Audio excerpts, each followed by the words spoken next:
The cardiac cycle divided into 4 stages or phases. Kindly watch the first sort, then you are able to understand this sort. The 4 phases are feeling phase, then second is isovolumetric contraction, third is outflow phase, fourth is isovolumetric relaxation.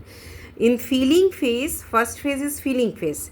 The ventricles are filled with blood in 2 stages. In feeling phase, the first phase is feeling phase, जिसमें ventricles में blood भरता है 2 stages से. एक को diastole होता है जिसमें हार्ट का क्या रिलैक्सेशन हो रहा है, और आर्ट्रियल सिस्टोल हो रहा है, कॉन्ट्रैक्शन ऑफ आर्ट्रिया हो रहा है. तो फीलिंग फेज में 2 स्टेज हो रहा है, एक डायोस्टोल एंड दूसरा है आर्ट्रियोल सिस्टोल.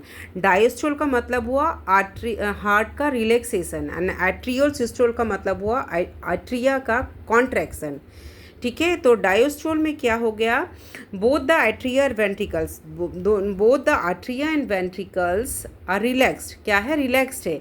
ब्लड फ्लो कहाँ से करता है, वेना कावा से और पल्मोनरी वेन से, और आता है राइट और लेफ्ट किस में, एट्रिया में respectively, before flowing directly into the ventricles. तो वेंट्रिकल्स में क्या ब्लड आ जाता है at a steadily decreasing rate में until the ventricle pressure is equal to that in veins.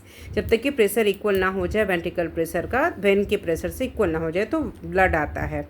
जब एंड ऑफ डायोस्टोल होता है तो एट्रिया क्या करता है, कॉन्ट्रैक्ट कर जाएगा. जब डायोस्टोल का एंड हो जाएगा तो एट्रिया क्या हो जाएगा, कॉन्ट्रैक्ट कर जाएगा. ठीक है, क्योंकि इसमें एट्रिया सिस्टोल हो रहा है सेकेंड स्टेज में, फीलिंग फेज में, तो एट्रिया क्या हो जाएगा, कॉन्ट्रैक्ट कर जाएगा, और इससे क्या होगा, रिलीज़ करेगा small amount of extra blood into the, जब कॉन्ट्रैक्ट करता है थोड़ा सा अमाउंट ऑफ ब्लड का कहाँ जा देगा, वेंट्रिकल्स में.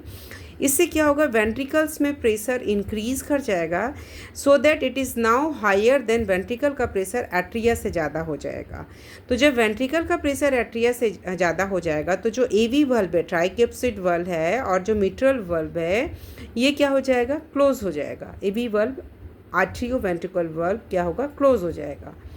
और इससे जो साउंड आएगा जब ये वल्व क्लोज होगा, तो इससे जो साउंड आएगा उस साउंड को हम बोलते हैं S1 लब sound at the end of feeling phase. तो ये हुआ फीलिंग फेज. नेक्स्ट शॉर्ट में हम समझेंगे आइसोवॉल्यूमेट्रिक कॉन्ट्रैक्शन और फ्लो फेज एंड आइसोवॉल्यूमेट्रिक रिलैक्सेशन को.